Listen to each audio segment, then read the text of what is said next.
Ya, sudah berapa menit, Musa?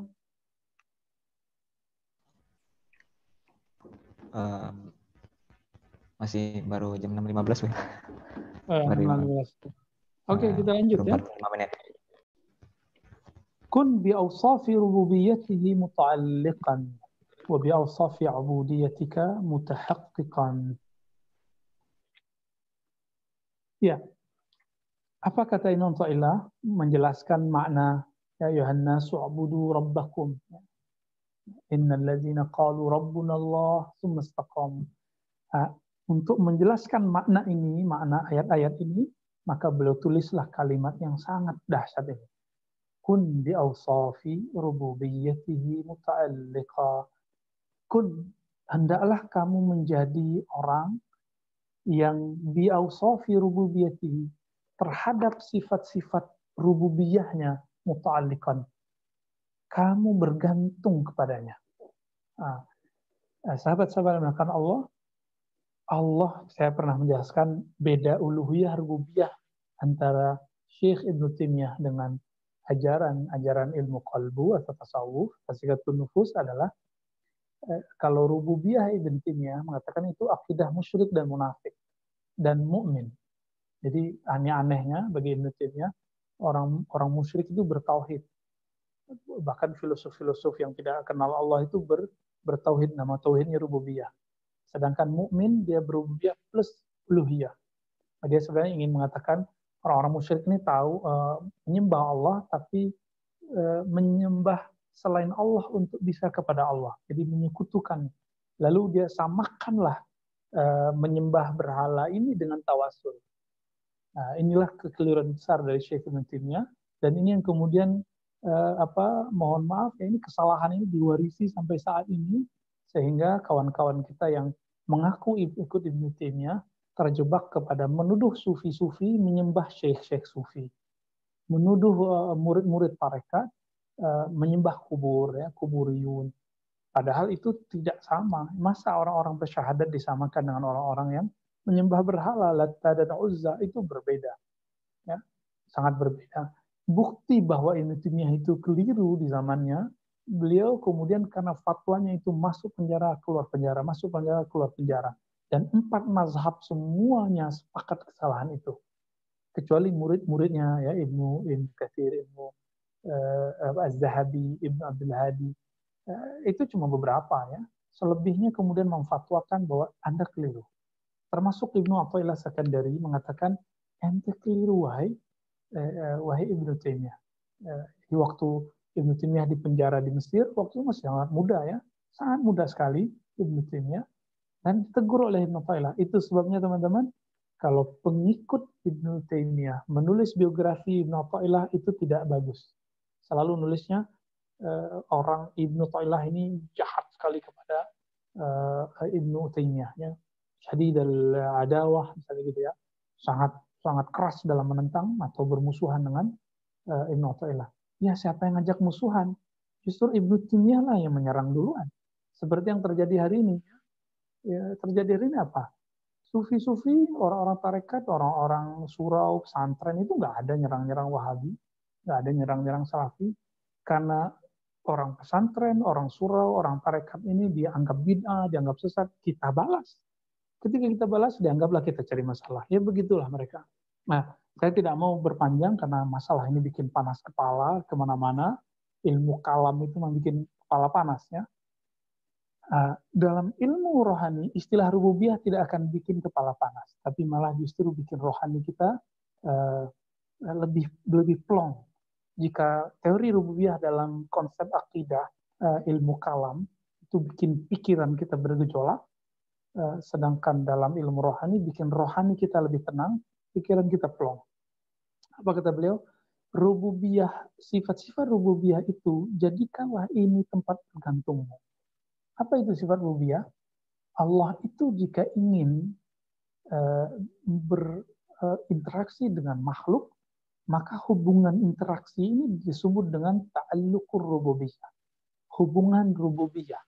Rububiyah dari kata Rabb, Rabbul Alamin, Rabbuna, Rabbana, Atina. Kata Rabb ini artinya yang maha mengurus hambanya, yang menciptakan hambanya, yang tidak pernah luput satu detik, bahkan setengah detik pun Allah tidak pernah lupa mengurus hambanya. Nah, dengan sifat-sifat kemahaannya itu dalam mengurus kita semua, maka bergantunglah. Sahabat-sahabat yang Allah, ini cerita COVID ini kan betul-betul menakutkan ya. Tidak akan pernah berakhir. Terus gimana dong nggak pernah berakhir? Memang kita ditakdirkan ya, inilah dunia.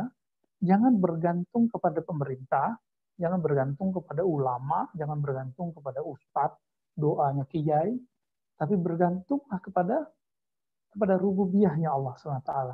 Maka jika orang bergantung kepada Allah, lenggaknya luar biasa, muncul lagi ketenangan jiwanya. Jadi ilustrasinya, apabila anak ayam itu lari dari induknya, dia akan ketakutan. Apabila anak kita yang masih kecil jauh dari ibunya, dari ayahnya, dia akan ketakutan. Ya. Namun jika dia dekat ke ayah ibunya, dia tidak takut. Ya. Coba lihat anak kecil, kalau dia jatuh, cukup dipegang ibunya, ayahnya, lalu ditiup dikit, udah. Walaupun masih sakit, dia langsung diam. Nah, kira-kira beginilah. Jika seorang hamba, tentu hubungan hamba dengan Allah lebih dahsyat dari itu semua. Jika tersakiti, jika terpuruk dengan kondisi hari ini, coba kita kembali kepada sumber alam semesta ini, pencipta alam semesta ini, yaitu Allah Subhanahu wa Ta'ala. Inilah makna kun bi awsafi rububiyyatihi muta'alliqan. Dan inilah makna dari Allahus Samad. Allah tempat kita bergantung. Nah, setiap kali kita ada hajat, lalu kita kemudian sampaikan kepada Allah, maka hubungan ini disebut dengan hubungan rububiyyah. Rububiyah itu ada yang namanya samadaniyah. Artinya saya punya kebutuhan, punya hajat, saya kadukan kepadanya dan dia akan memenuhi itu. Ada hubungannya hubungan khalqiyah, penciptaan. Ya. Ada hubungan syifa, penyembuhan. Ya. Ada hubungan rizkiyah, memberi rizki. Ini semuanya adalah bagian dari rububiyah. Jadi apapun interaksi Allah dengan hamba dengan Allah, hubungan ini disebut dengan rububiyah. Jadi dengan inilah kita bisa hidup. Nah, inilah makna zikir-zikir yang dikatakan dalam zikir-zikir kita. La ilaha illallah, tiada yang berhak disembah kecuali Allah, tiada tempat bergantung kecuali Allah. Ya. Kemudian kenapa saya pernah sebutkan ini sebelumnya? Kenapa ketika awal sholat kita memulai dengan Alhamdulillahi Rabbil Alamin? Kenapa enggak ayat yang lain? Karena di kalimat Alhamdulillahi ada Rabb. Ya, bahwa hubungan Allah dengan alam itu adalah hubungan rububiyah. Hubungan Allah mengurus dan Allah tidak pernah lelah, Allah tidak pernah capek, wa ma massahu min lughub, ya. Allah tidak pernah lelah ngurus kita. Maka kalau nggak sanggup untuk menghadapi ini, untuk memikirkan ini, jangan kemudian komentar negatif terhadap orang yang sedang berusaha untuk mengurus ini semua. Teman-teman semua, lalu di ujung kalimat wa bi awsafi ubudiyatika mutahaqqiqan.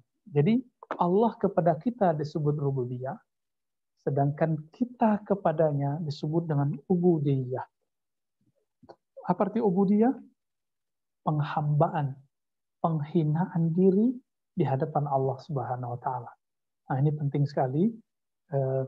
Jadi, apa sifat seorang hamba? Ya, hamba ya sendikodauh, ya, kalau bahasa orang Jawa ya, patuh, taat, humble, azillu wal intisar, kalau bahasa Arabnya, merasa hina dina di hadapan Allah Subhanahu wa Ta'ala.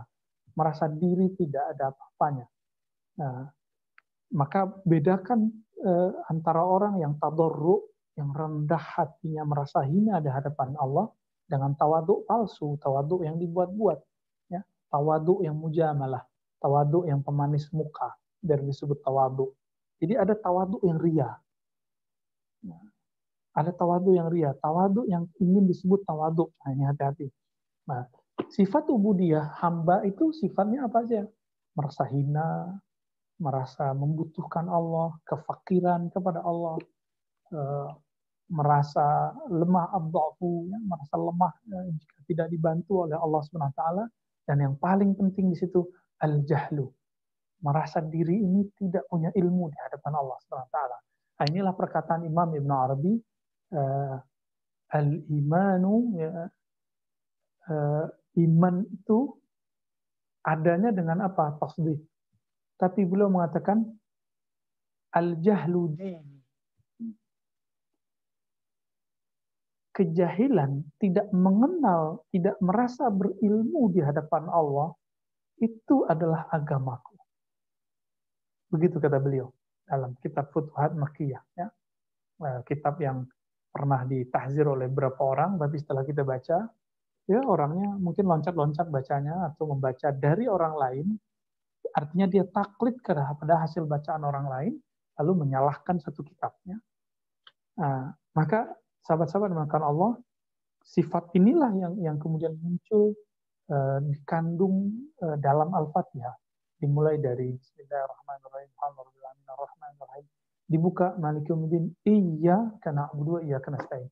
Maka Iyyaka na'budu wa iyyaka nasta'in ini boleh disebut adalah, jadi setelah Allah menyebutkan rububiyahnya dari awal Bismillah sampai Maliki Yaumiddin, ini rububiyah. Iyyaka na'budu wa iyyaka nasta'in, ini ubudiyah. Hanya kepadamu ya Allah aku menghambakan diri, hanya kepadamu ya Allah aku meminta pertolongan. Sampai ke belakang, sampai ke akhir ayat ke-7, itu adalah ubudiyah. Jadi teman-teman semua, ayat-ayat Al-Quran, khususnya surah Al-Fatihah, diringkas maknanya oleh Imam Muttailah dengan dua kalimat ini. Jadi hendaklah kamu bergantung kepada Rahman, Rahim, Rabbul Alamin, Malik Yaumiddin. Bergantunglah kepadanya, lalu hendaklah engkau menunjukkan, mutahqiqan, mempraktekkan ubudiyahmu, kehambaanmu, kehinaanmu di hadapan Allah Subhanahu wa taala. Jadi mulai hari ini ya coba latih qalbu kita untuk tidak merasa kaya kecuali dengan Allah, merasa mulia kecuali dengan kemuliaan dari Allah, merasa kuat kecuali dengan haulun min Allah, ya. Tidak merasa alim, tidak merasa berilmu kecuali dengan hadiah dari Allah Subhanahu wa taala. Kira-kira itu teman-teman semua, sudah 6:30, mungkin ada yang mau kita diskusikan, bagi silakan.